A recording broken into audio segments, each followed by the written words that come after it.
কাতারের আমির Sheikh Tamim bin Hamad Al Thani Dhaka সফরে আসছেন আজ। এ সফরে কাতার থেকে 1 বছরে বাকিতে জ্বালানি তেল কেনার প্রস্তাব দেওয়া হবে বলে জানান পররাষ্ট্রমন্ত্রী। এছাড়া দুই দেশের মধ্যে বন্দি বিনিময় সহ 6টি চুক্তি ও 5টি সমঝোতা স্মারক সই হবে। রোববার দুপুরে মন্ত্রণালয়ের সংবাদ সম্মেলনে এসব তথ্য দেন হাসান মাহমুদ। 19 বছর পর ঢাকায় আসছেন কাতারের কোনো আমির। সোমবার শাহজালাল বিমানবন্দরে শেখ তামিম বিন আহমদ আল থানকিকে স্বাগত জানাবেন রাষ্ট্রপতি মোহাম্মদ শাহাবুদ্দিন। দুদিনের সফরে রাষ্ট্রপতি ও প্রধানমন্ত্রীর সঙ্গে বৈঠক করবেন তিনি। এসব আলোচনায় গুরুত্ব পাবে মধ্যপ্রাচ্য সংকট। ঢাকা ও দোহারের মধ্যে বন্দি বিনিময়, দ্বৈত কর বাতিল সহ 6টি চুক্তি ও 5টি সমঝোতা স্মারক সই হবে। এছাড়া সৌদি আরবের মতোই 1 বছর বাকিতে কাতার থেকে জ্বালানি তেল আমদানির প্রস্তাব করবে ঢাকা। 1 বছরের ডেফার্ড পেমেন্টে আমরা চেয়েছি। তো কাতারের সাথে আমরা আলোচনা অবশ্যই, যেহেতু কেনার ব্যাপারে আলোচনা এবং কিনিও আমরা, সেখানে ডেফার্ড পেমেন্টের বিষয়টি আসতে পারে। দুই দেশের মধ্যে দণ্ডপ্রাপ্ত ব্যক্তিদের বন্দি সংক্রান্ত তো চুক্তি অনুষ্ঠিত হবেই, চুক্তি স্বাক্ষরিত হবে। এছাড়া রাজধানী মিরপুরে একটি পার্ক ও একটি সড়কের নামকরণ করা হবে আমিরের নামে। উদ্বোধনী অনুষ্ঠানেও অংশ নেবেন তিনি। এদিকে কাতারের আমিরের সফর নিয়ে আশার কথা জানিয়েছে প্রবাসী কল্যাণ মন্ত্রণালয়। বাংলাদেশ থেকে আরও বেশি শ্রমিক নিতে সমঝোতা স্মারক সই হবে। কাতারের বেস যে আমাদের কর্মীদের সমস্যা এবং সেই মার্কেটটাকে আমরা কিভাবে আরও বৃদ্ধি করতে পারি, সেই নিয়ে আমরা দুইটা পক্ষ যেন বসে একটা প্ল্যান ওয়ার্কআউট করতে পারি। কাতারে বর্তমানে 4 লাখ বাংলাদেশি কর্মী আছে। নাফিজাতুল্লাহ, ইন্ডিপেন্ডেন্ট নিউজ, ঢাকা। কাতার থেকে 274 কোটি ডলারের পণ্য আমদানি করে বাংলাদেশ। আর সবশেষ হিসেবে দেশটিতে রপ্তানি হয় প্রায় 9 কোটি ডলারের পণ্য। মূলত এলএনজি আমদানিতে বড় টাকা খরচ হয় বাংলাদেশের। বৈদেশিক মুদ্রার সংকটে সরকার বাকিতে গ্যাস কেনার চেষ্টা করছে। কাতারের আমিরের সফরে সে প্রস্তাব দেবে বাংলাদেশ। এছাড়া দেশটির প্রতি বিনিয়োগ বাড়ানোরও আহ্বান থাকবে। তেল গ্যাস সমৃদ্ধ মধ্যপ্রাচ্যের দেশ কাতার। দেশটি থেকে তরলীকৃত প্রাকৃতিক গ্যাস, সার, পেট্রোলিয়াম পণ্য আমদানি করে বাংলাদেশ। 2017 সালে করা দীর্ঘমেয়াদী চুক্তির আওতায় বছরে প্রায় 3 মিলিয়ন টন এলএনজি আমদানি হয়। পরিসংখ্যান বলছে 2000 সালে কাতারে বাংলাদেশের রপ্তানি ছিল প্রায় 24 লাখ ডলারের পণ্য, আমদানি ছিল 45 লাখ ডলারের। এলএনজি, সারের মতো পণ্যে ভর করে কাতার থেকে বার্ষিক আমদানি বেড়ে দাঁড়িয়েছে 274 কোটি ডলারে। দেশটিতে প্রায় 4 লাখ বাংলাদেশি কাজ করেন। 2022 সালে গ্যাসের দাম খোলাবাজারে কয়েক গুণ বাড়ে। গ্যাসের বাড়তি চাহিদা মেটাতে গত বছর মার্চে কাতারের রাজধানী দোহায় স্বল্পোন্নত দেশগুলোর জাতিসংঘ সম্মেলনের ফাঁকে দেশটির আমিরের সঙ্গে বৈঠক করেন প্রধানমন্ত্রী শেখ হাসিনা। আহ্বান জানান এলএনজি সরবরাহ বাড়ানোর, যার ধারাবাহিকতায় জুন মাসে আরও একটি দীর্ঘমেয়াদী চুক্তি সই হয় দুই দেশের মধ্যে, যার মাধ্যমে 2026 সাল থেকে বছরে আরও 18 লাখ টন এলএনজি মিলবে। সোমবার কাতারের আমির Sheikh Tamim bin Hamad Al Thani 2 দিনের রাষ্ট্রীয় সফরে বাংলাদেশে আসছেন। এই সফরে দুদেশের মধ্যে ব্যবসা বাণিজ্য ও বিনিয়োগ বৃদ্ধি, বন্দি বিনিময়, দ্বৈত কর পরিহার, জনশক্তি রপ্তানি সহ বিভিন্ন বিষয়ে 11 চুক্তি ও সমঝোতা স্মারক সই হতে পারে। জানা গেছে কাতারের বন্দর ব্যবস্থাপনা প্রতিষ্ঠান মাওয়ানি বাংলাদেশেও বন্দর পরিচালনায় আগ্রহী। মহেশখালীর মাতারবাড়িতে নির্মাণাধীন গভীর সমুদ্র বন্দরের ব্যবস্থাপনা করতে চায় দেশটি। Hari Saha, independent News, Dhaka. শুধু মন্ত্রী এমপিদের স্বজনই নয়, উপজেলা নির্বাচনে লড়তে তাদের যারা মদদ দিচ্ছে তাদের বিরুদ্ধে ব্যবস্থা নেবে আওয়ামী লীগ। একথা জানান দলটির কেন্দ্রীয় নেতারা। তারা বলছেন, মনোনয়ন প্রত্যাহারের শেষ সময় পর্যন্ত অপেক্ষার পর দলীয় ফোরামে আলোচনার ভিত্তিতে সাংগঠনিক ব্যবস্থা ঘোষণা করা হবে। জাতীয় নির্বাচনের অভিজ্ঞতার আলোকে ষষ্ঠ উপজেলা পরিষদ নির্বাচনে দলীয় প্রতীক না দেওয়ার সিদ্ধান্ত নেয় আওয়ামী লীগ। নির্বাচনটিকে প্রতিদ্বন্দ্বিতাপূর্ণ করতে দলটির পক্ষ থেকে সর্বাত্মক চেষ্টা করার কৌশল এটি। আওয়ামী লীগের এই সিদ্ধান্ত তৃণমূল পর্যন্ত মানুষ কিন্তু খুশি হয়েছে। নির্বাচন সম্পূর্ণভাবে প্রভাবমুক্ত রাখতে মন্ত্রী ও সংসদ সদস্যদের বারবার সতর্ক করা হয়েছে। পাশাপাশি দলীয় মন্ত্রী এমপিদের নিকটাত্মীয়কে নির্বাচনে প্রতিদ্বন্দ্বিতা না করারও নির্দেশ দেওয়া হয়েছে। তো তাহলে তৃণমূলের কর্মীরা কি? উপজেলা নির্বাচনে দলের নির্দেশনা অমান্য করে কারা ভোট করতে যাচ্ছে বা তাদের কারা মদত দিচ্ছে তাদের তালিকা তৈরি হচ্ছে কেন্দ্রীয়ভাবে। সুনির্দিষ্ট লক্ষ্য নিয়েই কাজটি করছে আওয়ামী লীগ। মাননীয় প্রধানমন্ত্রী আমাদের নির্দেশ দিয়েছেন যে যে জায়গায় নিকট এমপিদের নিকট আত্মীয় যারা, বিশেষ করে ছেলে, ভাই, শালা, হ্যাঁ, এই ধরনের রিলেশন যারা, তাদের যাতে ইয়ে থেকে প্রার্থীপদ থেকে সরে যায়। তালিকা প্রণয়ন করা হচ্ছে, তা আমরা প্রত্যাহার পর্যন্ত অপেক্ষা করব, তারপরে তালিকা প্রকাশ হবে। দলের যে সিদ্ধান্ত, সে সিদ্ধান্ত মেনে নিতে হবে। নেতারা বলছেন দলের সভাপতি সহ কেন্দ্রীয় কমিটি চায় যারা ইতোমধ্যে মন্ত্রী ও এমপি হয়েছেন তাদের পরিবার ও স্বজনদের বাইরের নেতারা উপজেলা নির্বাচনে প্রতিদ্বন্দ্বিতা করার সুযোগ পাক। এ পথে বাধা হলে বহিষ্কার সহ কঠোর সাংগঠনিক ব্যবস্থার হুঁশিয়ারি কেন্দ্রীয় নেতাদের। এই নির্দেশনাটা দিয়ে দিয়েছে যে মাননীয় নেত্রী নির্দেশ, এবং এই নির্দেশ অমান্যকারীদের বিরুদ্ধে কিন্তু ব্যবস্থা গ্রহণ করা হবে। তাই আমরা তালিকা করেছি, সেই তালিকা আমরা নিজেরা করে রাখছি, যখন চাইবে তখন আমরা তালিকা দিয়ে দেব। যারা দলের সিদ্ধান্ত মানবে না, এই সিদ্ধান্ত না মানার পিছনে কি কারণ, কেন তারা মানছে না, এবং এদেরকে কারা মদত দিচ্ছে, সে বিষয়গুলিও তো আলোচনায় আসবে, বিশ্লেষণ করা হবে।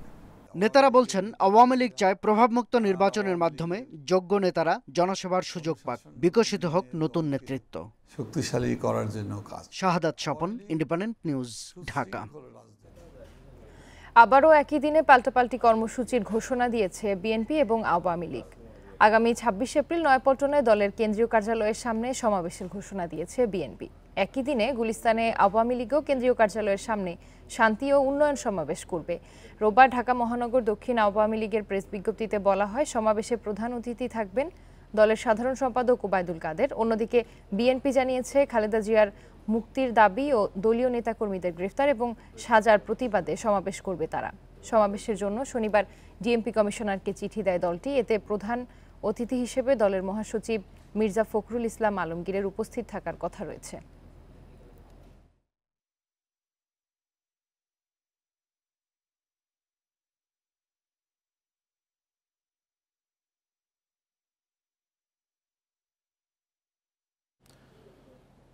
চুয়াডাঙ্গা ও পাবনায় চলছে অতি তীব্র তাপপ্রবাহ, আর কুষ্টিয়া, যশোর ও রাজশাহীতে বইছে তীব্র তাপপ্রবাহ। সিলেট, নরসিংদী ও পাবনায় হিট স্ট্রোকে আক্রান্ত হয়ে ৩ জন মারা গেছেন। রোববার দেশের সর্বোচ্চ তাপমাত্রা রেকর্ড করা হয়েছে চুয়াডাঙ্গায় ৪২.২ ডিগ্রি সেলসিয়াস। এ পরিস্থিতিতে মঙ্গলবার পর্যন্ত হিট অ্যালার্ট জারি করেছে আবহাওয়া অধিদপ্তর। রাজধানী সহ সারা দেশে বয়ে যাচ্ছে মাঝারি থেকে অতি তীব্র তাপপ্রবাহ। এতে বিপর্যস্ত হয়ে পড়েছে জনজীবন। কুষ্টিয়া, যশোর ও রাজশাহীতে বয়ে যাচ্ছে তীব্র তাপপ্রবাহ, আর চুয়াডাঙ্গা ও পাবনায় তা হয়ে উঠেছে অতি তীব্র। আবহাওয়া অফিস বলছে, চলতি মাসে গরমের তীব্রতা কমার সম্ভাবনা নেই, বরং কোনো কোনো অঞ্চলে বাড়তে পারে। নতুন করে রংপুর ও ময়মনসিংহ হিটওয়েভের আওতায় এসেছে। এপ্রিল মাসের যে কয়েকদিন বাকি আছে, সারা দেশেই মোটামুটি অঞ্চলভেদে প্লাস মাইনাস হতে পারে। আমাদের যে তাপপ্রবাহটা চলছে, শুধু মৃদু থেকে মাঝারি না, তীব্র কিংবা অতি তীব্র তাপপ্রবাহ সারা দেশে বয়ে যেতে পারে। ময়মনসিংহ ডিভিশন এবং খুলনা রংপুর ডিভিশন, যেটা হিটওয়েভের আওতায় ছিল না, আজকে সেটা হিটওয়েভের আওতায় চলে আসছে। রোববার সিলেট ও ময়মনসিংহ বিভাগে হালকা বৃষ্টি হয়েছে জানিয়ে তিনি বলেন, চলতি মাসে রাজধানী সহ সারা দেশে বৃষ্টির সম্ভাবনা কম, তবে সিলেট, ময়মনসিংহ ও চট্টগ্রাম বিভাগের কোথাও কোথাও হঠাৎ বৃষ্টি হতে পারে। তেমন একটা বৃষ্টির সম্ভাবনা বাংলাদেশে কোথাও নেই। বাংলাদেশের পশ্চিমে যে রাজ্যগুলো আছে সেখানেও তেমন একটা সম্ভাবনা নেই। তবে সিলেট, ময়মনসিংহ, চট্টগ্রামে ২-১ জায়গায় বৃষ্টি হতে পারে। সেটা কয়েক ঘন্টার জন্য স্বস্তি, সামগ্রিকভাবে স্বস্তির না। সামগ্রিকভাবে স্বস্তি পেতে গেলে আপনাকে অবশ্যই বাংলাদেশের পশ্চিমাংশে বৃষ্টি হতে হবে, এবং বাংলাদেশের লোকালি একটা ভালো বৃষ্টির দরকার দীর্ঘ সময়।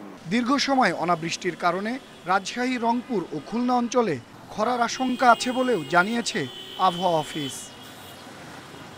আনোয়ার সাদাত নূর, ইন্ডিপেন্ডেন্ট নিউজ, ঢাকা। আবহাওয়া পরিস্থিতি নিয়ে আরো জানাতে রাজধানীর হাতিরঝিল থেকে যোগ দিচ্ছেন সহকর্মী শাহরিয়ার অনির্বাণ। অনির্বাণ, এখন ৯টার মতো বাজে, এখন গরম কেমন দেখছেন? তাপমাত্রা কত রয়েছে? এই গরম কতদিন থাকতে পারে? বৃষ্টির সম্ভাবনা নিয়ে আবহাওয়াবিদরা কি বলছেন?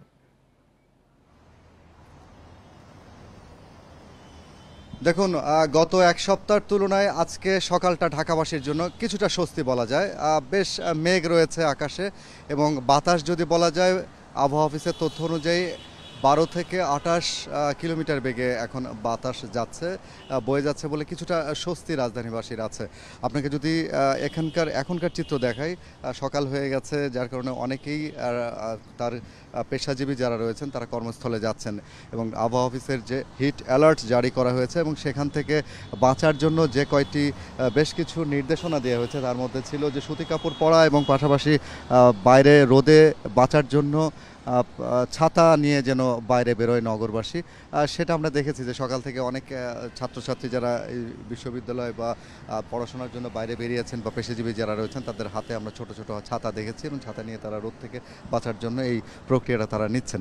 আর এর বাইরে যদি বলা হয়, ঢাকার গত কয়েকদিনে এই সময়টা বেশ প্রচণ্ড চড়া রোদ ছিল, সেই রোদটা অনেকখানি আজকে নেই। আকাশ বেশ মেঘলাই আছে এবং পূর্বাভাস অনুযায়ী বলা হয়েছে যে আজকে বিকেলবেলা নাগাদ যে কয়টি জেলায় বা যে কয়টি জায়গায় বিক্ষিপ্তভাবে কালবৈশাখী হওয়ার সম্ভাবনা রয়েছে সেখানে ঢাকাও রয়েছে। তো যার কারণে ঢাকাবাসী একটু স্বস্তি নিতে পারে আজকে। তবে আজকে সারাদিনে কিন্তু আবহাওয়ার যে তাপমাত্রার পূর্বাভাস রয়েছে সেটা কিন্তু বেশ চড়া, 38 থেকে 39 ডিগ্রি পর্যন্ত দুপুর 3টা বাজে হতে পারে। তার আগ পর্যন্ত বলা যায় যে সূর্য এবং মেঘের যদি এই লুকোচুরি খেলা থাকে আর এবং বাতাস যদি 28 কিলোমিটার বেগে বয়ে চলে তাহলে অনেকখানি স্বস্তি থাকবে, কিন্তু বাতাসের ভেতরে যে জলীয় বাষ্পের আধিক্যতা সেটার কারণে কিন্তু অস্বস্তি বাড়ছেই। তবে এ মাসের যে পূর্বাভাস, সেই পূর্বাভাস অনুযায়ী বাকি এখনও রয়েছে যে কয়দিন, সে কয়দিনে কিন্তু আবহাওয়ার এবং বিশেষ করে তাপমাত্রার পারদটা কিন্তু সামনের দিকে আরও উপরে উঠবে বলে আমাদেরকে আবহাওয়া অফিসের পূর্বাভাস যেটি বলেছে সেটির বাস্তবায়ন হয়তো আমরা কয়েকদিনের ভিতরে দেখতে পাবো। বিশেষ করে 25শে এপ্রিলের পর থেকে তাপপ্রবাহ প্রায় 40 ডিগ্রির উপরেই থাকবে বলে আমাদেরকে জানানো হয়েছে এবং সেই অনুযায়ী হয়তো দেখা যাবে যে এই কয়দিন বিক্ষিপ্তভাবে বিভিন্ন জায়গায় বৃষ্টি হলে পরেও বা কালবৈশাখীর হালকা ঝাপটা পড়লে পরে সেটি খুব বেশি যে স্বস্তিদায়ক হবে তেমন না। এই ছিল আমার কাছে সর্বশেষ। আবহাওয়া পরিস্থিতি নিয়ে রাজধানীর হাতিরঝিল থেকে জানাচ্ছিলেন সহকর্মী শাহরিয়ার অনির্বাণ। বিভিন্ন জেলার ওপর দিয়ে বয়ে যাওয়া তাপপ্রবাহে অতিষ্ঠ জনজীবন, এর উপর দুর্ভোগের মাত্রা বাড়িয়েছে লোডশেডিং। জেলা শহরে সহনীয় হলেও গ্রামাঞ্চলে বিদ্যুৎ থাকছে না 10 থেকে 12 ঘন্টা পর্যন্ত। বিদ্যুৎ বিভাগ বলছে চাহিদার চেয়ে কম বিদ্যুৎ সরবরাহ থাকায় পরিস্থিতি সামাল দিতে হিমশিম খেতে হচ্ছে। বৈশাখের মাঝামাঝিতেও নেই বৃষ্টির দেখা, প্রখর রোদের দাপটে তাপমাত্রার পারদ ঊর্ধ্বমুখী, তার উপর লোডশেডিং বাড়িয়েছে দুর্ভোগের মাত্রা। গত 2 সপ্তাহ ধরে লক্ষ্মীপুরে 24 ঘন্টার মধ্যে 10 থেকে 12 ঘন্টাই থাকছে না বিদ্যুৎ। গরমে অস্বস্তির পাশাপাশি বিঘ্ন হচ্ছে ব্যবসা বাণিজ্য ও কলকারখানার উৎপাদন। কিছুক্ষণ পর পর 1 ঘন্টা দেয় তো 2-3 ঘন্টা থাকে না। এটার কারণে হয় কি ফসলের ক্ষেত্রে ঠিকমতো পানি সরবরাহ দেওয়াটাই মুশকিল হয়ে যায়। বেশিরভাগই ইলেকট্রনিক জিনিসপত্র নষ্ট হয়ে যায়। গরমে চাহিদা বাড়লেও বাড়েনি বিদ্যুতের সরবরাহ, এতে বাধ্য হয়েই লোডশেডিং দিতে হচ্ছে বলে জানায় বিদ্যুৎ বিভাগ। 110 মেগাওয়াট বর্তমানে আমরা পাচ্ছি। ঈদের আগে আমরা যেটা পেয়েছিলাম 20 রোজার পরে কখনো 70 থেকে 80 মেগাওয়াট, বর্তমানে আমরা 190-100 এরকম পাচ্ছি। ফেনীতে লোডশেডিংয়ে অতিষ্ঠ গ্রামের মানুষ, দিনে গড়ে 12 ঘন্টাই বিদ্যুৎবিহীন কাটাতে হচ্ছে তাদের। রাত্রে এবং দিনে কোনো টাইমে আমাদের বিদ্যুৎ পাচ্ছি না আমরা। কোন পরিস্থিতিতে ফেলছে যে বিদ্যুৎ ছাড়া ঘুমানোর তো কোনো ওয়েই নেই। লোডশেডিং এর পরিমাণটা আরো কমানো যায়, এই বিষয়ে একটু ব্যবস্থা নেওয়ার জন্য আমি অনুরোধ জানাই। জেলার 6 উপজেলায় বিদ্যুতের চাহিদা 70 থেকে 72 মেগাওয়াট, সরবরাহ পাওয়া যাচ্ছে অর্ধেকের কম। এদিকে জামালপুরে পিডিবির লোডশেডিং সহনীয় থাকলেও পল্লী বিদ্যুতের লোডশেডিং অসহনীয়। দুর্গম চরাঞ্চলে দিনের 16 থেকে 18 ঘন্টাই থাকে না বিদ্যুৎ। গ্রিড থেকেই 132 কেবি লেভেলে বিদ্যুৎ নেই, তারপর 33 কেবি লেভেলে আমরা গ্রাহকের প্রান্তে পৌঁছাই আমাদের উপকেন্দ্রের মাধ্যমে। তো এই কারণে গ্রিডে যদি উৎপাদন কম থাকে তাহলে আমাদের করার কিছু থাকে না। জামালপুরের 7 উপজেলা সহ কুড়িগ্রামের রৌমারী, রাজীবপুর, সিরাজগঞ্জ, বগুড়া ও গাইবান্ধার চরাঞ্চলে পল্লী বিদ্যুতের গ্রাহক 7,15,000। এসব এলাকায় 170 মেগাওয়াটের বিপরীতে মিলছে 80 থেকে 100 megawatt. Tania Nasrin, independent news. তীব্র গরমে অস্থির জনজীবন, জ্বর, ডায়রিয়া, নিউমোনিয়া সহ বিভিন্ন রোগে আক্রান্ত হচ্ছে মানুষ, এতে হাসপাতালে বাড়ছে রোগীর ভিড়। এদের মধ্যে শিশু ও বয়স্করাই বেশি। এ বিষয়ে আরো জানাতে টাঙ্গাইল থেকে যুক্ত আছেন সহকর্মী মামুনুর রহমান। মামুনুর, গরমজনিত রোগগুলো সাধারণত বয়স্ক এবং শিশুরাই বেশি আক্রান্ত হচ্ছেন। টাঙ্গাইলের হাসপাতালগুলোতে রোগীর চাপ কেমন রয়েছে, আর লোডশেডিং এর কোনো প্রভাব দেখছেন কিনা? লোডশেডিংয়ের প্রভাব তো পুরো জেলা জুড়েই আছে। দিন এবং রাতে বিভিন্ন সময় বিদ্যুৎ থাকছে না, যে কারণে মানুষের এই তীব্র তাপদাহের মাঝে এই লোডশেডিং হওয়ার কারণে কিন্তু তাদের দুর্ভোগটা অনেক বেড়ে গিয়েছে।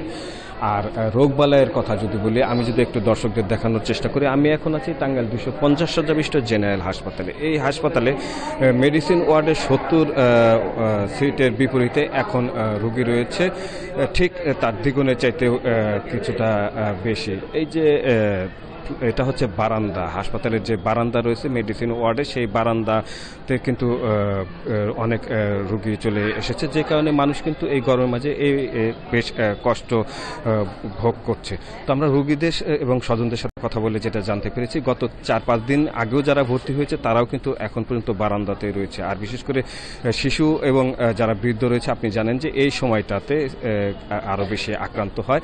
তো এবারও তাই হয়েছে, কিন্তু পর্যাপ্ত শয্যা না থাকার কারণে কিন্তু তারা চরম ভোগান্তির মাঝে পড়ছে। প্রচণ্ড গরম, বারান্দাতে এসে এভাবেই তাদেরকে থাকতে হচ্ছে। তো এই বিষয়ে হাসপাতালের যিনি তত্ত্বাবধায়ক রয়েছেন ডাক্তার সাদেক রহমান, তার সাথে যেটা কথা বলেছি, তিনি যেটা বলেছেন যে হাসপাতালে আজকে রোগী ভর্তি রয়েছে 474 জন। এই হাসপাতালে আসন রয়েছে আপনার 250 শয্যা বিশিষ্ট হাসপাতাল। তো প্রায় দ্বিগুণ সংখ্যক রোগী ভর্তি হওয়ার কারণে কিন্তু বিপুল সংখ্যক রোগীদেরকে তারা শয্যা দিতে পারেনি। তো যারা শয্যা পায়নি তারা এভাবেই চিকিৎসা নিচ্ছে। তবে চিকিৎসকরা যেটা বলছে যে এই গরমের ভিতরে যদি একটু সচেতনতা বাড়ানো যায়, অর্থাৎ শিশু এবং বৃদ্ধদের প্রতি যদি একটু বাড়তি যত্ন নেওয়া যায়, তাহলে কিছুটা প্রতিরোধ করা সম্ভব রয়েছে। আর কথা বলেছি আবহাওয়া কর্মকর্তার সাথে, টাঙ্গাইল যিনি জেলা আবহাওয়া কর্মকর্তা রয়েছেন, তিনি যেটা বলছেন যে গত 3 দিন তুলনামূলকভাবে তাপমাত্রা কিছুটা কমেছে। তথ্য অনুযায়ী গত পরশুদিন টাঙ্গাইলের তাপমাত্রা ছিল 40.2, তার আগের দিন ছিল 40.0, আর গতকালকে ছিল 39.6। এবং আজকের 3টা নাগাদ আমরা সর্বোচ্চ তাপমাত্রা জানতে পারবো আবহাওয়া কর্মকর্তার কাছ থেকে। তবে তিনি যেটা বলেছেন যে আজকেও 39-এর আশেপাশে থাকবে, কিন্তু তাপমাত্রা বিগত সময়ের চাইতে একদিকে কমলে গরম অনুভূতিটা অনেক বেশি হচ্ছে এবং এই সময় সবাইকে সচেতন থাকার পরামর্শ দিয়েছেন চিকিৎসকরা। এই হচ্ছে আমার কাছে টাঙ্গাইলে তাপজনিত হাসপাতালে রোগী বৃদ্ধির সংখ্যার সর্বশেষ। টাঙ্গাইল থেকে গরমজনিত রোগের বিষয়ে জানাচ্ছিলেন সহকর্মী মামুনুর রহমান। দুবাইয়ের হামরিয়া বন্দরের বহির্নোঙরে পৌঁছেছে এমভি আবদুল্লাহ। সোমালিয়ার জলদস্যুদের কবল থেকে মুক্ত হওয়ার 7 দিন পর জাহাজটি রোববার বিকেলে 4টায় দুবাই পৌঁছায়। এখানে জাহাজটিতে থাকা 55,000 টন কয়লা খালাস করা হবে। এদিকে হামরিয়া বন্দরের জাহাজটি আজ দুপুরে জেটিতে ভিড়ে কয়লা খালাস শুরু করবে বলে জানা গেছে। জাহাজ মালিক কর্তৃপক্ষ এসআর শিপিং এর তথ্য মতে কয়লা খালাস ও আমদানির পণ্য তোলার জন্য অন্তত 15 দিন সময় লাগবে। এরপর বাংলাদেশের উদ্দেশ্যে যাত্রা করলে অন্তত 10 দিন পর চট্টগ্রাম বন্দরে পৌঁছবে এমভি আবদুল্লাহ। অর্থাৎ দেশে ফিরতে সব মিলিয়ে প্রায় 1 মাস সময় লাগবে। তবে দুবাই থেকে 2 জন নাবিক বিমানে দেশে ফিরবেন, বাকি 21 জন ফিরবেন এমভি আবদুল্লাতেই। সর্বশেষ পরিস্থিতি, জাহাজ দুবাই সময় এই দুপুর 2:30, বাংলাদেশ সময় বিকাল 4:30টায় হামরিয়া বন্দরের বহির্নোঙরে পৌঁছেছে এবং জাহাজ অ্যাঙ্কার করেছে। জাহাজ এখন আউটারে আছে। আগামীকাল ইনশাল্লাহ সকাল 10টায় পাইলট বুক করা হয়েছে। সবকিছু ঠিক থাকলে আগামীকাল দুপুরের দিকে জাহাজ পোর্টে ঢুকবে বা বাড়তে ঢুকবে। জিম্মি দশার 33 দিন আতঙ্ক আর শ্বাসরুদ্ধকর পরিস্থিতিতে ছিলেন এমভি আবদুল্লাহ জাহাজের 23 নাবিক। ভারী মেশিনগান, রকেট লঞ্চারের মতো মারাত্মক অস্ত্র নিয়ে দিনরাত এক নাবিকের পাহারায় ছিল গড়ে 3 দস্যু। তাই রোজা ঈদও তাদের কেটেছে ভীতির মধ্যে। তবে ইংরেজি জানা দস্যু নেতা আহমেদের মধ্যস্থতায় শেষ 30 দিন কিছুটা সুবিধা পান নাবিকেরা। দুবাইয়ে আল হামরিয়া বন্দরে পৌঁছার পর টেলিফোনে ইন্ডিপেন্ডেন্ট টেলিভিশনকে বন্দি দশার ভয়াবহতা জানান জাহাজের ক্যাপ্টেন ও অন্য নাবিকেরা। 12 মার্চ জিম্মি করার পর নাবিকদের প্রতি শুরুতে কঠোর ছিল দস্যুরা। মারাত্মক অস্ত্রশস্ত্রে সজ্জিত দস্যুরা এলোপাতারি গুলি ছুড়ে আর হাঁকডাক দিয়ে আতঙ্ক সৃষ্টি করে। সব নাবিককে সারি করে জাহাজ পরিচালনা কক্ষ, ব্রিজ ঘরে এনে ঘণ্টার পর ঘণ্টা বসিয়ে রাখে মাথায় অস্ত্র ঠেকিয়ে। তখন মনে হয়েছিল এই বুঝি ব্রাশ ফায়ার করে মেরে ফেলল সবাইকে। যেদিন দস্যুর সেদিন ইফতারিটা বানাইতে পারে নাই, তো সন্ধ্যার সময় ইফতারি, সেকেন্ড রোজা আমাদের, ওই দিন শুধু ইফতারের সমস্যা, তারপর থেকে নেভার এভার। প্রথমে 12 জন দস্যু এসে জাহাজে উঠলেও দ্রুত তাদের সংখ্যা বাড়তে থাকে। জাহাজকে সরিয়ে নেওয়া হয় বারবার। দস্যুর সংখ্যাও দিনে দিনে বেড়ে দাঁড়ায় 65-তে। আমাকে নিয়ে আসে একটা জায়গায় অ্যাঙ্কর করছে, অ্যাঙ্কর করার পরে ওখানে আসছিল আরো 13 জন আসছে, 35 জন হলো 35। তারপরে প্রত্যেক দিন আসছে 14 লোক, আস্তে আস্তে 65। লাস্ট যেদিন আমাদের জাহাজে ছিল 65 ডাকাত। তবে তৃতীয় দিন থেকে কিছুটা নমনীয় হয় দস্যুরা। রোজা, ইফতার, নামাজ এবং সেহরি করতে দেয়। যার যার কক্ষে গিয়ে ঘুমানোর অনুমতিও দেয়। তারা নাবিকদের খাবারে ভাগ না বসিয়ে প্রতি সপ্তাহে নিজেদের জন্য দুম্বা এনে আলাদাভাবে খেয়েছে। দুপুরে আপনাকে বললাম 5টা আনছে, 3টা ওরা খাইছে, 2টা আমরা খাইছি। তারপর আমাদের থেকে শর্ট পড়লে ওরা নিয়ে যায়, আমরা একটা খাইছি তো একটা রেখে দিছি। নাবিকদের খাবার ও পানি রেশনিংয়ের ছড়িয়ে পড়া সংবাদ সঠিক নয় বলেও জানায় নাবিকরা। বরং জিম্মি অবস্থা থেকে মুক্ত হয়ে দুবাই পর্যন্ত যাবার রসদও ছিল মজুদ। ডাকাতরাও জাহাজের কোনো খাদ্য খায়নি, বরং দিয়ে গেছে বলে জানায় তারা। জানুয়ারি 16 থেকে 3 মাসের নিছি। কেমন আবার যে পরে কয়লা লোড করছে, যেখান থেকে এসে ধরা গেল ওই যে মাপুদু, ওখান থেকে আবার প্রভিশন নিছি, পানি নিছি। নাবিকরা আরও জানিয়েছে, আশপাশে বিদেশি সামরিক জাহাজ আসলে ডাকাতরা কেবিন থেকে জিম্মিদের ধরে ডেকে এনে মাথায় অস্ত্র তাক করে রাখত। আর জিম্মি জাহাজের ক্যাপ্টেনকে বেতার বার্তা দিয়ে ওইসব জাহাজকে দূরে চলে যেতে বলায় বাধ্য করা হতো। তবে বিভিন্ন সময়ে ডাকাতরা নাবিকদের পরিবারের সাথে কথা বলার সুযোগ দিয়েছে বলেও নাবিকরা স্বীকার করেন। জীবন নিয়ে ফিরে আসাটা এখনও অবিশ্বাস্য বলে মনে হচ্ছে, জানান তারা। Independent news. এ বিষয়ে আরও জানাতে চট্টগ্রাম থেকে যুক্ত হচ্ছেন সহকর্মী আহসান রিটন। রিটন, শেষ খবর পাওয়া পর্যন্ত দুবাইয়ের হামরিয়া বন্দরে বহির্নোঙর করেছে জাহাজ এমভি আবদুল্লাহ। এরপর আর কোনো তথ্য পেয়েছেন কিনা সর্বশেষ জানাবেন। এরপরে যে তথ্য সেটি হচ্ছে আসলে আজকে দুপুর 2:30টার দিকে বাংলাদেশ সময় বহির্নোঙর থেকে সেই জাহাজটি চট্টগ্রাম দুবাই বন্দরে পৌঁছালো। তারপরে সেখানে যে কয়লা রয়েছে সেগুলো খালাস করা হবে, পরবর্তীতে যে প্রক্রিয়া সেটি শুরু হবে।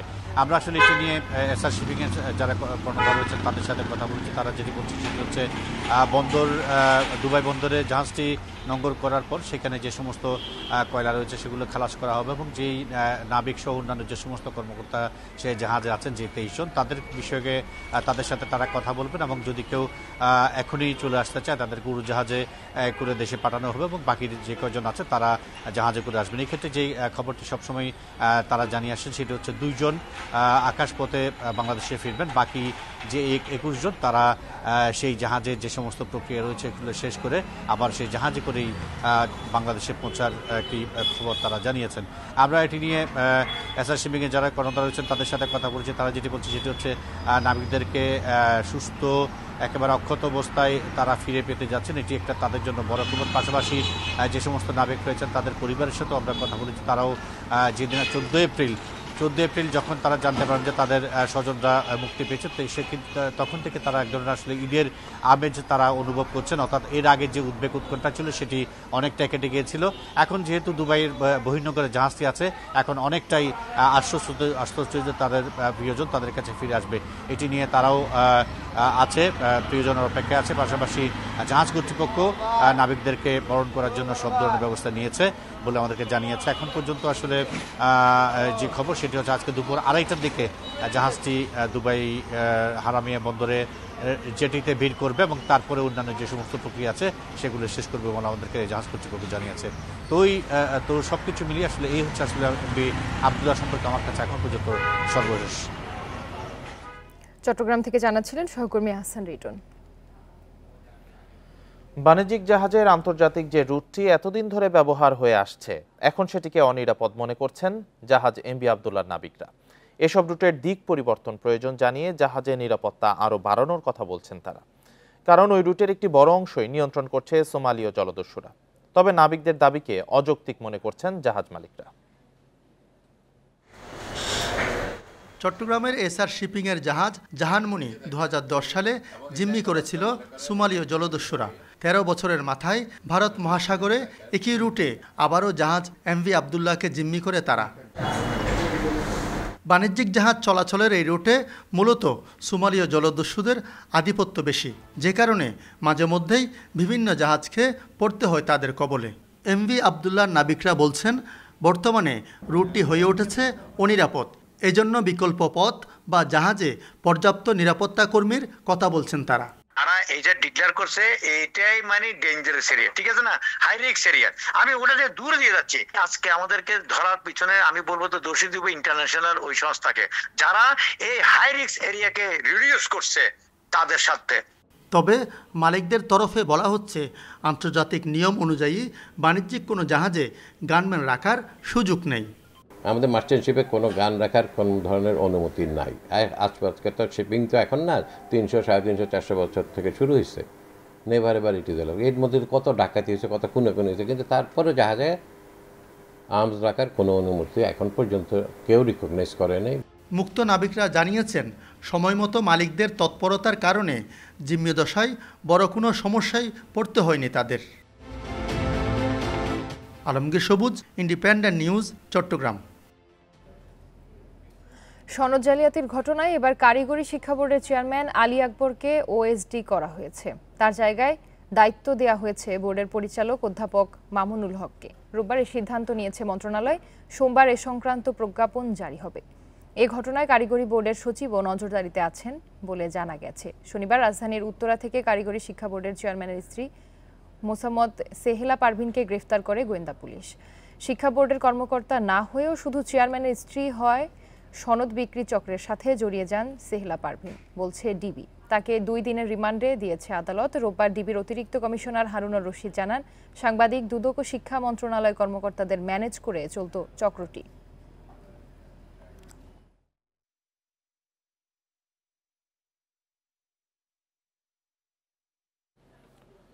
গণমাধ্যমে প্রকাশিত সাবেক আইজিপি বেনজির আহমেদের বিপুল অবৈধ সম্পদের অভিযোগ অনুসন্ধান করতে দুর্নীতি দমন কমিশন দুদকের কাছে আবেদন করেছেন সংসদ সদস্য ব্যারিস্টার সাইদুল হক সুমন। রোববার দুপুরে সেগুনবাগিচায় দুদকের প্রধান কার্যালয়ে আবেদন জমা দেন তিনি। এ সময় সুমন বলেন, বেনজিরের ঘরে আলাদিনের চেরাগ শিরোনামে একটি জাতীয় দৈনিকে খবর প্রকাশের কয়েক সপ্তাহ পার হলেও দুদক কোনো ব্যবস্থা নেয়নি। বাধ্য হয়ে তাই তিনি দুদকে আবেদন করেছেন। এই আবেদনের ব্যাপারে দুদক কোনো পদক্ষেপ না নিলে বিষয়টি হাইকোর্টের নজরে আনবেন বলে জানান ব্যারিস্টার সুমন। সাবেক একজন আইজিপির বিপুল সম্পদের সঠিক অনুসন্ধান না হলে তা পুলিশের অন্য সদস্যদের উপর প্রভাব ফেলবে বলেও মনে করেন সাইদুল হক সুমন।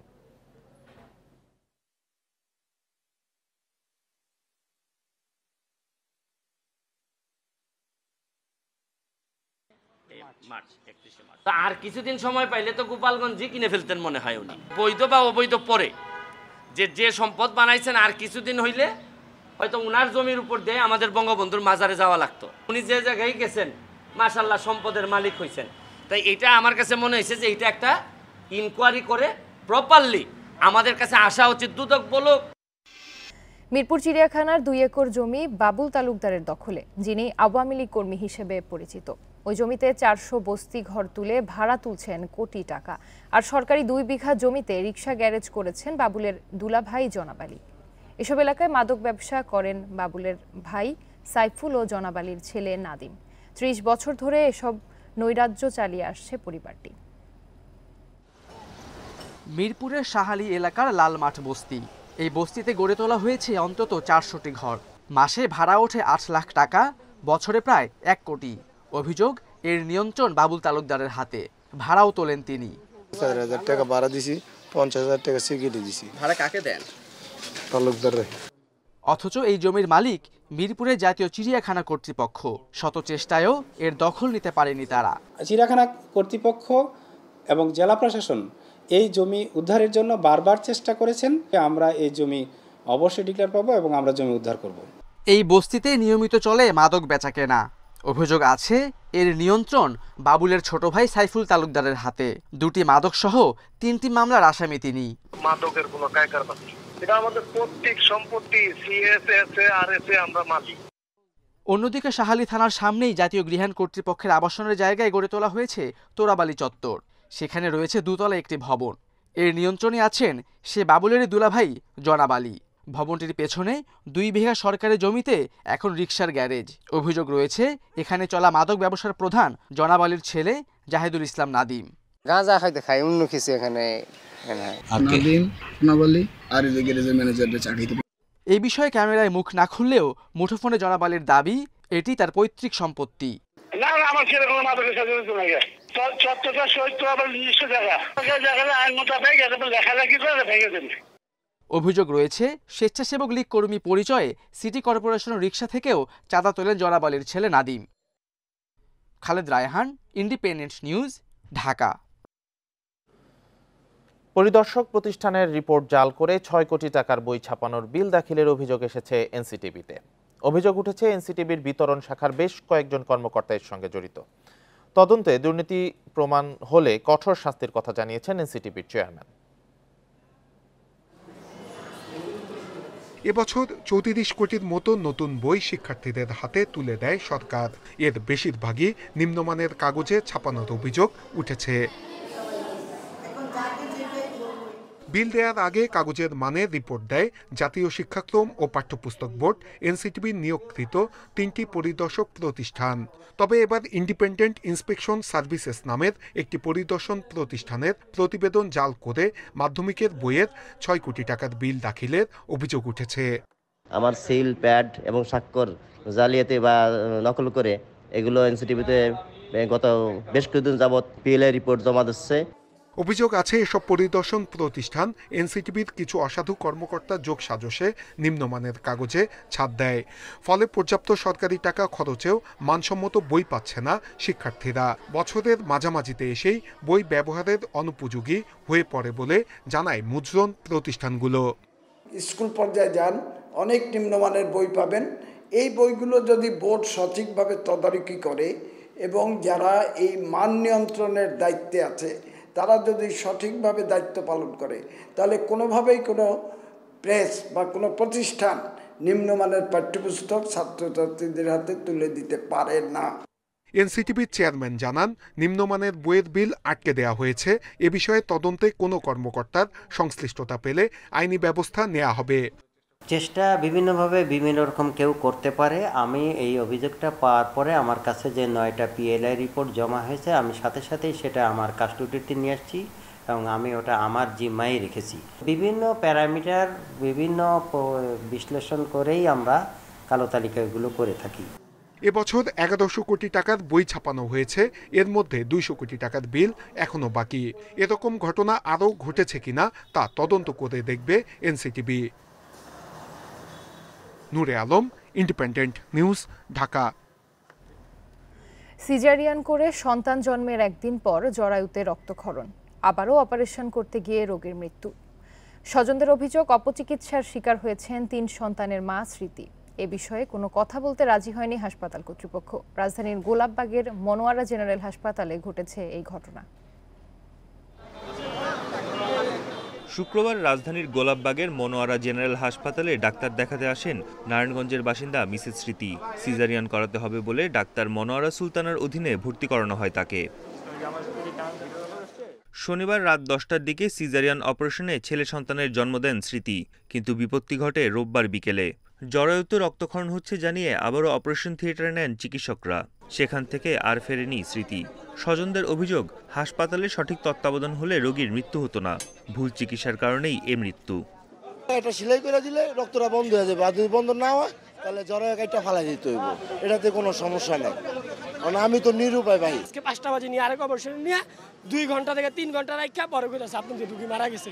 তারপর আর হসপিটালের কোনো লোক খুঁজে পাইতাছি না। যে ডাক্তার তিনি মনোয়ারা, উনি বৃদ্ধ হয়ে গেছেন। উনি তার মেয়ে এবং তার যে নার্স আছে, নার্সদের বলে দেয় যে এভাবে আপনারা করেন। উনি একপাশে বসে থাকেন, সেলাই হচ্ছে কি হচ্ছে না, ভুল হচ্ছে কিনা সে এগুলো আগে দেখে না। স্মৃতির মৃত্যুর পর পরিবারের সঙ্গে বাকবিতণ্ডা হয় হাসপাতাল কর্মীদের। এক পর্যায়ে সেখানে আসে যাত্রাবাড়ি থানার পুলিশ। পরিবার চাইলে মামলা নেওয়া হবে জানিয়েছে পুলিশ। ওটিতে নেওয়ার পরে ওনাকে অ্যানেস্থেসিয়া দেওয়া হয়। অ্যানেস্থেসিয়া দেওয়ার পরে নাকি ওনার কার্ডিয়াক অ্যারেস্ট হয়, এতে ওনার মৃত্যু হয়। এই সংক্রান্ত শুনে যখন মারা যায় ওনার আত্মীয় স্বজন উত্তেজিত হয়, হাসপাতালে একটু শোরগোল হয়। এই সংবাদ পেয়ে আমরা আসি, এখন পরিস্থিতি স্বাভাবিক আছে এবং লাশ নিয়ে ওনারা চলে গেছেন। পরবর্তীতে ওনারা যদি কোনো আইনগত ব্যবস্থা নিতে চান ওনারা, আমরা পরবর্তী প্রয়োজনীয় ব্যবস্থা নিব। ভুল চিকিৎসায় মৃত্যুর অভিযোগের বিষয়ে কথা বলতে রাজি হয়নি হাসপাতাল কর্তৃপক্ষ। ময়নাতদন্তের জন্য স্মৃতির মরদেহ ঢাকা মেডিকেলে নেওয়া হয়েছে। বন ইবনে কামাল, ইন্ডিপেন্ডেন্ট নিউজ, ঢাকা। ক্রমাগত শিকার ও আবাসস্থল ধ্বংস হয় বিলুপ্তির পথে পার্বত্য চট্টগ্রামের বিভিন্ন প্রজাতির বন্যপ্রাণী। হাতি, হরিণ, বনমোরগ, বানর, মথুরা সহ পাহাড়ে কয়েকটি বন্যপ্রাণী পড়েছে অস্তিত্বের সংকটে। বন্যপ্রাণী শিকার বন্ধে আইনের কঠোর প্রয়োগের দাবি পরিবেশবাদীদের। সম্প্রতি খাগড়াছড়ির গহীন পাহাড়ে দেখা মিলেছে এই হাতির পালের। শিকারীদের দৌরাত্ম্য ও বন উজাড়ের কারণে এখন সচরাচর দেখা যায় না এমন দৃশ্য। স্থানীয়রা বলছেন, শিকারীদের কারণে সবচেয়ে বেশি বিপন্নতার মুখে হরিণ, ভালুক, বন্য শূকর সহ বেশ কয়েকটি প্রজাতির পাখি। বন উজাড়ের কারণে বিপদ বেড়েছে আবাসস্থল হারানো প্রাণীদের। এই অঞ্চলের মানুষজন শিকার করে বন্যপ্রাণী হত্যা করছে এবং তার পাশাপাশি বন উজাড় হওয়ার আরেকটা কারণ। প্রাণীদের আবাসস্থল বিলুপ্ত হয়েছে। এছাড়াও কিছু প্রাণী আছে যাদেরকে মানুষ পোষে, তাদেরকে পাচার করে। গত 4 বছরে বিপন্নপ্রায় লজ্জাবতী বানর, গয়াল, বনবিড়াল, মায়া হরিণ, তক্ষক, হিলময়না সহ 31 প্রজাতির বন্যপ্রাণী উদ্ধার ও অবমুক্ত করেছে জেলা বন বিভাগ। বন্যপ্রাণী শিকার বন্ধে আইনের কঠোর প্রয়োগের দাবি পরিবেশবাদীদের। আইনটাকে আরো শক্ত করা দরকার এবং তার প্রয়োগ প্রচণ্ড জরুরি। এখানে আমি বলবো যে আমাদের প্রশাসন, বিশেষ করে বন বিভাগকে এবং ওয়াইল্ড লাইফ যে ক্রাইম ইউনিট বা যে ওয়াইল্ড লাইফ বন বিভাগের যে ওয়াইল্ড লাইফ ডিপার্টমেন্ট, তাদের অনেক বড় দায়িত্ব আছে। এদিকে বন বিভাগ বলছে, প্রাণী শিকার বন্ধে আইন প্রয়োগের পাশাপাশি সচেতনতা বাড়ানোর উদ্যোগ নেওয়া হয়েছে। এখানকার স্থানীয় যারা জনসাধারণ, তাদেরকে কনভিন্স করার জন্য এদেরও বেঁচে থাকার অধিকার আছে, এদেরকে আমরা বাঁচতে দিতে হবে।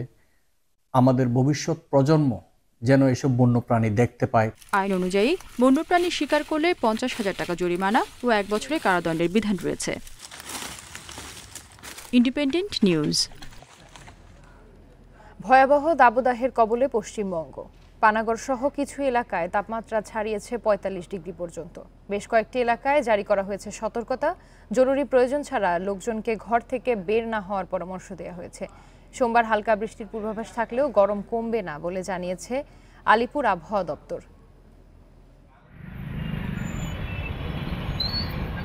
তীব্র দাবদাহে অতিষ্ঠ কলকাতাবাসী।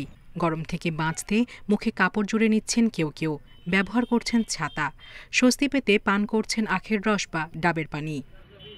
প্রখর রোদে নাজেহাল অবস্থা ট্রাফিক পুলিশ, শ্রমিক থেকে শুরু করে বিভিন্ন পেশার মানুষের। লোকসভা নির্বাচন ঘিরে প্রচার প্রচারণায় বেগ পেতে হচ্ছে কর্মীদের। সাধারণত এত গরম এত শর্ট টাইমে, মানে এত এই এপ্রিল মাসে আমি কোনোদিন ফেস করিনি। আর যেহেতু আমি একটা রাজনৈতিক দলের সাথে যুক্ত, রাস্তায় বেরোতে খুবই অসুবিধা হচ্ছে। এই গরম যে পড়েছে, এরকম গরম তো বহুত দিন পড়েনি কলকাতায়, প্রথমত। দ্বিতীয়ত বর্ষা বাদলা দরকার, কিন্তু বৃষ্টি বর্ষা হচ্ছে না। তার কারণ কি, এই যে গাছপালা সব কেটে দেওয়া হচ্ছে। কলকাতায় তাপমাত্রা ছাড়িয়েছে 41 ডিগ্রি সেলসিয়াস। গত 10 বছরে এপ্রিল মাসে তাপমাত্রা 40 ডিগ্রি ছাড়ায় 3 বার। সোম ও মঙ্গলবার পশ্চিমবঙ্গের পূর্ব ও পশ্চিম মেদিনীপুর এবং ঝাড়গ্রাম সহ কয়েকটি এলাকায় বজ্রপাত ও হালকা বৃষ্টি হতে পারে। তবে এতে গরম কমবে না বলে জানিয়েছে আলিপুর আবহাওয়া দপ্তর। সঙ্গে তাপপ্রবাহের যে পরিস্থিতি চলছে, খুব একটা উল্লেখযোগ্য পরিবর্তন কিছু থাকবে না আগামী 1 সপ্তাহে। তাপমাত্রা হয়তো সামান্য একটু পরিবর্তন 21 থেকে 23 তারিখের মধ্যে থাকার সম্ভাবনা রয়েছে, সেটা খুবই সামান্য। হয়তো 1 থেকে 2 ডিগ্রির মতো তাপমাত্রা কমতে পারে 21 থেকে 23 তারিখের মধ্যে। সেটা কারণ হচ্ছে আংশিক মেঘলা আকাশ থাকার সম্ভাবনা রয়েছে কিছুটা। এছাড়া সতর্কতা থাকছে হুগলি, পুরুলিয়া, উত্তর ও দক্ষিণ 24 পরগনা, কলকাতা সহ কয়েকটি এলাকায়। দার্জিলিং, জলপাইগুড়ি, কালিম্পং, কোচবিহার ও আলিপুরদুয়ারে হালকা বৃষ্টি হতে পারে। সায়রা খান, ইন্ডিপেন্ডেন্ট নিউজ। দেশে প্রথমবারের মতো ঢাকা, চট্টগ্রাম সহ বিভিন্ন রেল স্টেশনে বসানো হচ্ছে টিকিট ভেন্ডিং মেশিন। এতে সহজেই টিকিট কাটতে পারবেন যাত্রীরা, ফলে কাউন্টার বা অনলাইনে টিকিট কাটার বিড়ম্বনা থেকে মুক্তি পাবে। আগামী সপ্তাহ থেকে আন্তনগর ও স্বল্প দূরত্বের যাত্রীরা ভেন্ডিং মেশিন থেকে টিকিট কাটতে পারবেন।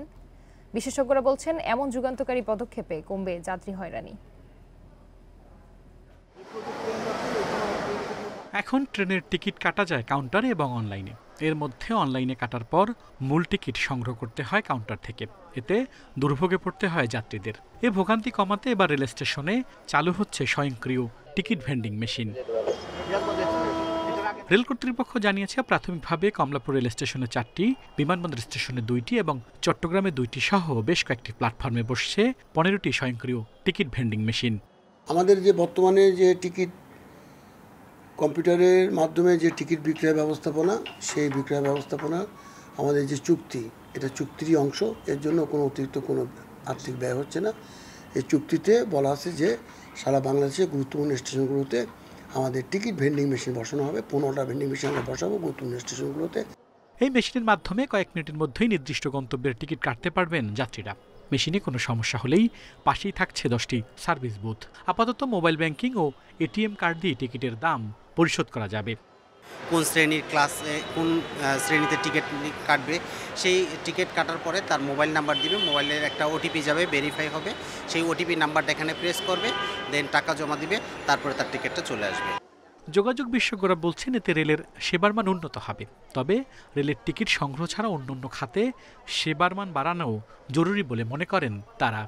এই ধরনের অত্যাধুনিক মেশিন স্টেশনে বসবে, এই মেশিনগুলির পরিচর্যা করা এবং টেকসই করা, তার জন্য কিন্তু আমার একটা ডেডিকেটেড আইসিটি ডিভিশন দরকার। নতুবা এই মেশিনগুলি বসানো হবে, একটা সময় গিয়ে দেখা যাবে পরিচর্যার অভাবে মেশিনগুলি আসলে অনেকটাই বিকল বা অকার্যকর হয়ে যাচ্ছে। রেল কর্মকর্তারা জানিয়েছেন ঢাকা সহ দেশের গুরুত্বপূর্ণ সব স্টেশনে বসানো হচ্ছে 7টি জায়ান্ট স্ক্রিন, যাতে ট্রেনের সময়সূচির পাশাপাশি কত আসন খালি আছে তা জানতে পারবেন যাত্রীরা। আল আমিন হোসেন, ইন্ডিপেন্ডেন্ট নিউজ, ঢাকা। এই ছিল এখনকার সংবাদে। ইন্ডিপেন্ডেন্ট টেলিভিশনের সব খবর আরো বিস্তারিত জানতে চোখ রাখুন ফেসবুক, ইউটিউব, এক্স। সাথে থাকার জন্য ধন্যবাদ সবাইকে।